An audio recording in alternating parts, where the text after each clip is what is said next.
ইস, একটা নদী পার কানা করে সেই মাছ হয়েছে মনে হয়। আর কাজ ফোন করে। হ্যাঁ করে। শোনো কেন মুই কি কং মুই তো বাড়ি নাই। এই শুনতে যে এখন আমার বন্ধুক তালটা দিয়ে এসো তো।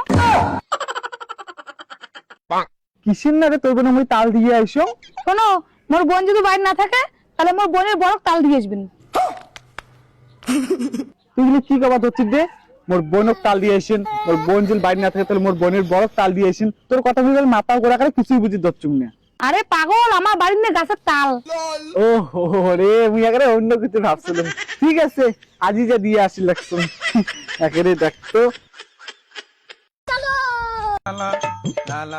যা হোক, অবশেষে মোর শালি আর মোর শালির বরক মুই একটা তাল দিয়ে আসি। বাপরে বাপ, যা হোক, মোর গাছের তাল মোর শালি আজ শালির বর খায়, তাহলে জীবনে মোর শালিও ভুলি পাইবে না, মোর শালির বড় ভুলি পাইবে না। আজ তাল ডিম।